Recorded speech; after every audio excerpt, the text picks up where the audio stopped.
Vitor Irajá, há um racha na direita para 2026, Vitor? Leandro, tem muito candidato para pouco cargo de presidente, né? Porque a gente vem acompanhando essas discussões e, inclusive, apontamentos nas pesquisas de diversos candidatos se colocando, né?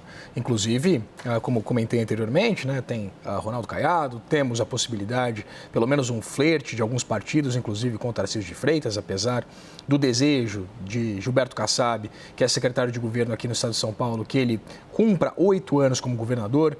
Temos a possibilidade aventada, nome que é colocado, de Romeu Zema, governador de Minas Gerais. Temos o próprio ex-presidente Jair Bolsonaro se colocando reiteradamente como candidato.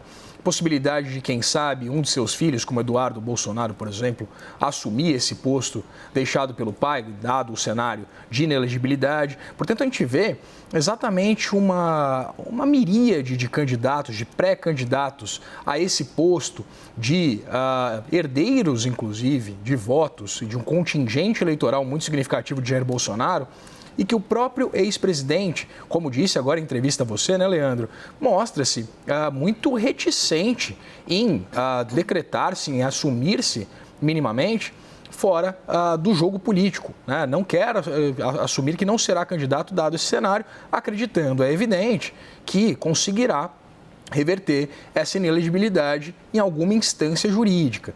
Portanto, a gente percebe de fato essa discussão acerca de quem será esse candidato da direita, enquanto do outro lado, né, por parte do PT, por exemplo, a discussão, na verdade, ela se dá do ponto de vista contrário, porque não há candidatos à esquerda numa discussão que se coloca reiteradamente acerca de quem será o herdeiro político do presidente Lula, né? Colocou-se, por exemplo, Haddad nas eleições de 2018, testou-se o nome do atual ministro da Fazenda como o candidato ali que, né, defenderia o legado de Lula e de Dilma Rousseff contra o ex-presidente Jair Bolsonaro, saiu derrotado nessa ocasião, e aí discute-se exatamente qual vai ser a alternativa por parte da esquerda, enquanto a direita apresenta diversas opções, diversas alternativas em torno dessa ausência de Jair Bolsonaro do jogo político-eleitoral a partir desse cenário de inelegibilidade.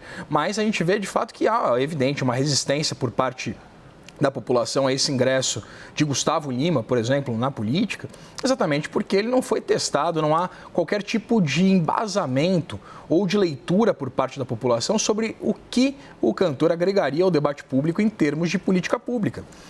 Quais são as visões de Gustavo Lima para a economia, para aspectos sociais, para aspectos, enfim, né, que tangem, de fato, o controle e a governança de um país. Ainda é uma incógnita se, de fato, ele vai querer consolidar uma candidatura, construir alianças políticas. É interessante que ele apresente, no mínimo, uma indicação de seus planos para o país e uma indicação do que pensa o cantor sertanejo, que, pelo menos, enseja a possibilidade de alçar alguns voos na política, Leandro.